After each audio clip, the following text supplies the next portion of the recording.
നിയമസഭാ ഉപതെരഞ്ഞെടുപ്പിൽ ചതുഷ്കോണ മത്സരം നടക്കുന്ന നിലമ്പൂരിൽ ഇന്ന് എം സ്വരാജും പി.വി. അൻവറും അഡ്വക്കേറ്റ് മോഹൻ ജോർജും പത്രിക സമർപ്പിക്കും. തങ്ങളുടെ ശക്തി പ്രകടിപ്പിച്ച് മുന്നേറാൻ 4 പാർട്ടികളും ഒരേ ആവേശത്തിൽ രംഗത്തിറങ്ങുകയാണ്.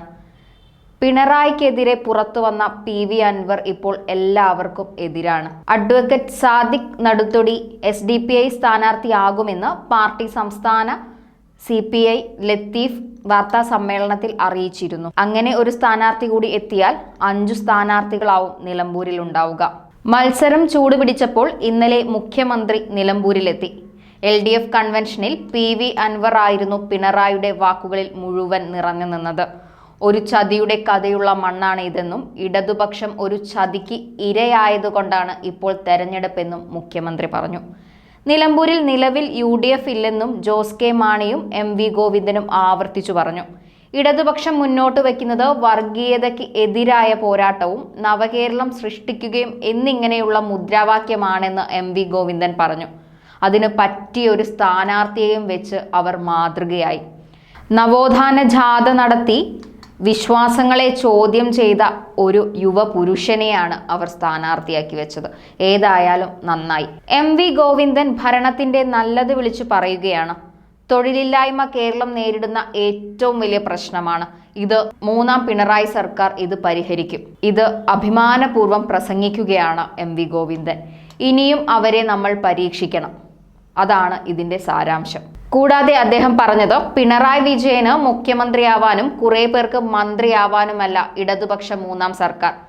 സമ്പന്നർ കൂടുതൽ സമ്പന്നരാവുന്ന കാലത്ത് ജീവിക്കുന്നത് ഓർമ്മിപ്പിച്ചു.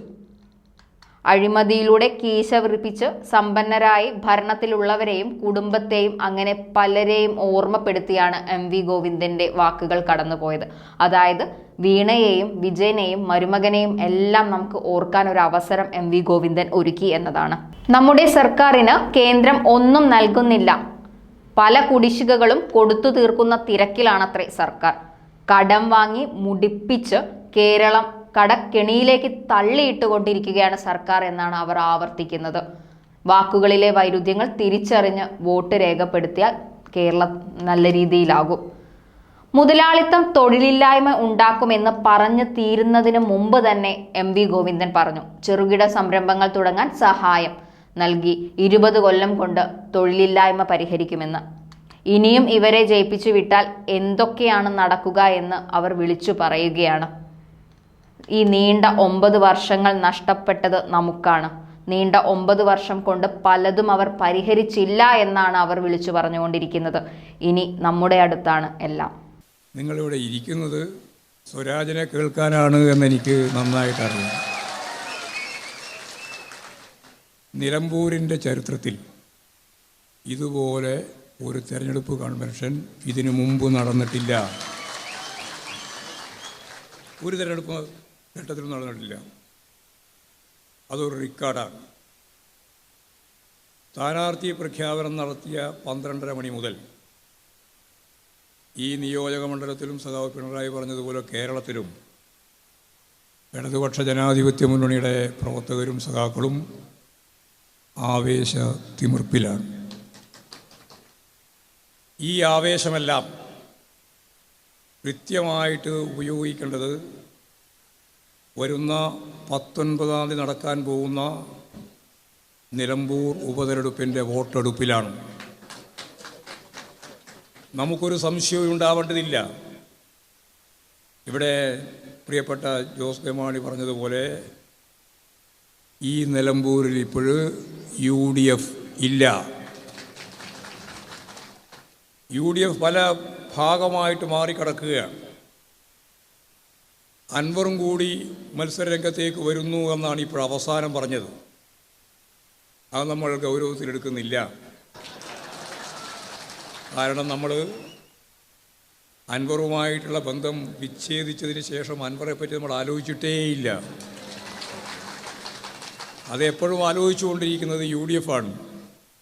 ആ UDFിൻ്റെയും അൻവറുടെയും ദുരന്തമാണ് ഈ നിയോജക മണ്ഡലം ഇപ്പോഴും ദർശിച്ചുകൊണ്ടിരിക്കുന്നത്.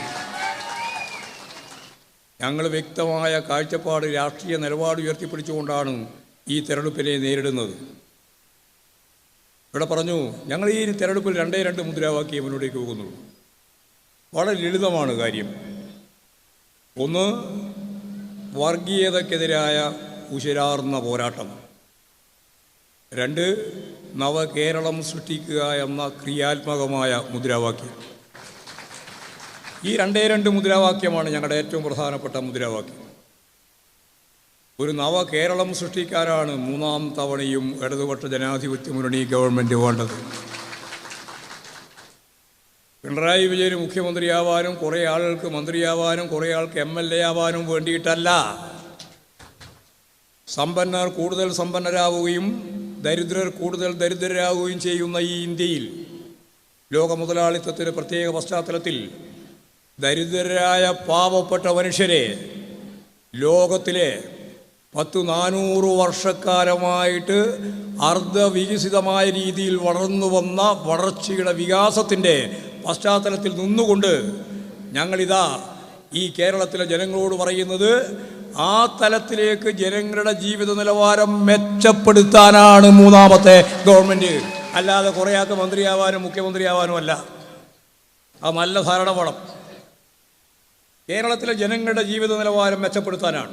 അത് ഞങ്ങൾ മെച്ചപ്പെടുത്തും. പട്ടിണിയില്ലാത്തൊരു നാടായിട്ട് കേരളത്തെ മാറ്റി. ഇന്ത്യയിൽ ഏതെങ്കിലും ഒരു സംസ്ഥാനത്ത് പട്ടിണി അവസാനിപ്പിച്ച അല്ലെങ്കിൽ അതിദാരിദ്ര്യം അവസാനിപ്പിച്ച ഒരു സംസ്ഥാനമാണ് എൻ്റേത് എന്ന് പറയാൻ പതിറ്റാണ്ടുകൾ കാത്തിരുന്നാലും ഇന്ത്യയിലെ കേരളം ഒഴിച്ച് ഒരു സംസ്ഥാനത്തിനും സാധിക്കുന്നതല്ല. ഇവിടെ മഹാനായ ഇടതുപക്ഷ ജനാധിപത്യ മുന്നണിയുടെ നേതാവ് കേരളത്തിലെ മുഖ്യമന്ത്രി 2025 നവംബർ മാസം 1-ാം തീയതി ലോകത്തോട് പ്രഖ്യാപിക്കാൻ പോവുകയാണ് ഈ കേരളം ഇന്ത്യയിൽ ആദ്യമായി അതിദാരിദ്ര്യം അവസാനിപ്പിച്ച ആദ്യത്തെ സംസ്ഥാനമായിട്ടിതാ മാറിയിരിക്കുന്നു എന്നുള്ളതാണ്. അതാണ് കേരളം. ആരെയെങ്കിലും അധികാരത്തിലേക്ക് കയറ്റാൻ മാത്രമല്ല, അധികാരത്തിലേറ്റിയാൽ എന്താണ് അത്? ഈ രാജ്യത്തിലെ ജനങ്ങളുടെ പട്ടിണി ഇല്ലാതാക്കും. വിദ്യാഭ്യാസ മേഖലയിൽ ലോകോത്തരമായ രീതിയിൽ കേരളം വളരും. വിജ്ഞാന സമ്പത്ത് വ്യവസ്ഥ എന്ന് പറയുന്നത് വെറുതെ പറയുന്നതല്ല. വിജ്ഞാനത്തെ മൂലധനമാക്കി ഉപയോഗിച്ച് ഈ ലോകത്തിൻ്റെ വിവിധ മേഖലയിലുള്ള മൂലധനം കൂടി സ്വരൂപിച്ച് ലക്ഷക്കണക്കിന് മനുഷ്യർക്ക് തൊഴിലില്ലായ്മ അനുഭവിക്കുന്ന ഈ കേരളത്തിൽ തൊഴിലില്ലായ്മ പ്രശ്നം ഈ ഇടതുപക്ഷ ജനാധിപത്യ മുന്നണി ഗവൺമെൻറ്റിന് പരിഹരിക്കാനാവും. കൈയടിക്കാതെ എനിക്ക് നന്നായിട്ട് മനസ്സിലായിട്ടുണ്ട് എന്തുകൊണ്ടാണെന്ന്. കാരണം അപ്പം നിങ്ങൾക്ക് സംശയമാണ് ആവുമോന്ന്. നിങ്ങളെ സംശയമാണ് ആവും. ഉറച്ച് കൈയടിച്ചോ. ഒരു സംശയവും വേണ്ടത്. തൊഴിലില്ലായ്മ പ്രശ്നം പരിഹരിക്കുകയും ചെയ്യും. ഞാനൊക്കെ DYFയുടെയും KSYFിൻ്റെയും പ്രവർത്തകനായിട്ട് നടക്കുമ്പോൾ ഈ മലപ്പുറത്തും അതുപോലെ തന്നെ ഈ നിലമ്പൂരൊക്കെ വന്ന് പ്രസംഗിച്ചിട്ടുണ്ട്. അതെനിക്കറിയാം. ആ പ്രസംഗം ഇങ്ങനെയായിരുന്നു: മുതലാളിത്തം ഉള്ളിടത്തോളം കാലം തൊഴിലില്ലായ്മ അവസാനിക്കില്ല.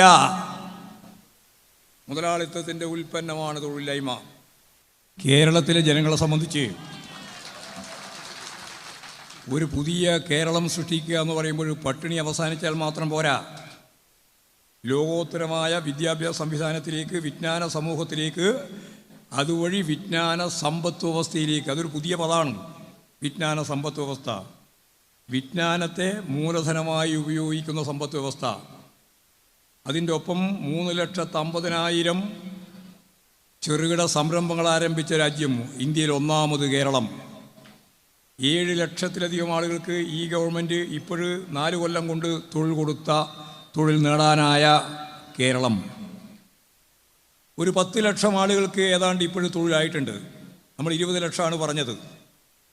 ഇനി ഒരു 10 ലക്ഷം ആളുകൾക്ക് കൂടി തൊഴിൽ കൊടുക്കാൻ കഴിയും. അതിൻ്റെ ഭാഗമായിട്ടുള്ള നിരവധി പ്രവർത്തനങ്ങൾ, മെഗാ ജോബ് ഫെയറുകൾ, 20,000-വും 30,000-വും 40,000-വും ആളുകൾ പങ്കെടുക്കുന്ന, യുവാക്കൾ പങ്കെടുക്കുന്ന ജോബ് ഫെയറുകൾ കേരളത്തിൽ നടന്നു വരികയാണ്.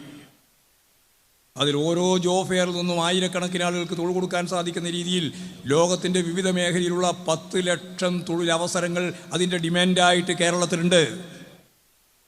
അതിന് MAയും MSCയും BAയും BSCയും മാത്രം പോരാ, അതിന് പരിശീലനം ലഭിക്കണം.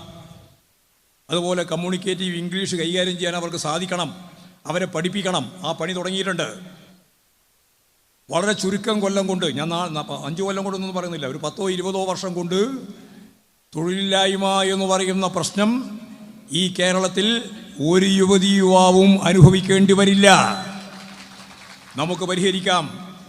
നേരത്തെ പറഞ്ഞ 3.5 ലക്ഷം സ്വയം സംരംഭകരുടെ പ്രവർത്തനം 100 കോടി വരെയുള്ള ഇൻവെസ്റ്റ്മെൻറ്റുള്ള യൂണിറ്റുകളുണ്ട്, 100 കോടി വരെ. ഇപ്പോഴാണെങ്കിൽ സഹോ പിണറായി പറഞ്ഞില്ലേ, നമ്മൾ സംഗമം നടത്തി, 26 രാജ്യങ്ങളിൽ നിന്നായിട്ട് 2500 ആളുകൾ അതിൽ പങ്കെടുത്തു. സഖാവ് പിണറായി പറഞ്ഞു 1.5 ലക്ഷം കോടി നിക്ഷേപിക്കാൻ സന്നദ്ധത അറിയിച്ചു. മിനിഞ്ഞാന്ന് ഞാൻ സഖാവ് പി ജെ രാജീവനോട്, മന്ത്രിയോട് ചോദിച്ചു. അപ്പോൾ രാജീവ് പറഞ്ഞത് ഇപ്പോഴേറ്റവും അവസാനമായിട്ട് കിട്ടിയ കണക്ക് പരിശോധിച്ചാൽ 2 ലക്ഷം കോടി ഉറുപ്പിക ഈ കേരളത്തിൽ നിക്ഷേപിക്കാൻ തയ്യാറാണെന്നാണ്. പിന്നെ എന്തിനാണ് ഈ കേരളം തിരിഞ്ഞു നോക്കേണ്ടത്? കേന്ദ്ര ഗവൺമെൻറ് നമുക്കൊന്നും തരുന്നില്ല. അതിൻ്റെ സാമ്പത്തിക ഉപരോധത്തിൻ്റെ ഭാഗമായിട്ടുള്ള ഗൗരവതരമായ പ്രതിസന്ധിയാണ് നമ്മൾ അഭിമുഖീകരിക്കുന്നത്. നമുക്കാണെങ്കിൽ 62 ലക്ഷം ആളുകൾക്ക് മാസാമാസം 1600 രൂപ ക്ഷേമ പെൻഷൻ ഉൾപ്പെടെ കൊടുക്കുകയും വേണം. നിരവധിയായ പദ്ധതികൾ കേരളത്തിൽ നടപ്പിലാക്കിക്കൊണ്ടിരിക്കുകയാണ്. ചിലതെല്ലാം കുടിശ്ശികയാകുന്നത് നോക്കി കുടിശ്ശിക ഒഴിവാക്കാനുള്ള ശ്രമവും നടന്നുകൊണ്ടിരിക്കുകയാണ്. അങ്ങനെയെല്ലാമുള്ള ഒരു സാഹചര്യത്തിൽ കേരളത്തെ ലോകോത്തരമായ രീതിയിൽ ഉയർത്തുക എന്നുള്ളതാണ്. ഇന്ത്യയിലെ ഏതെങ്കിലും സംസ്ഥാനത്തെ പോലെ ഉയർത്തലല്ല.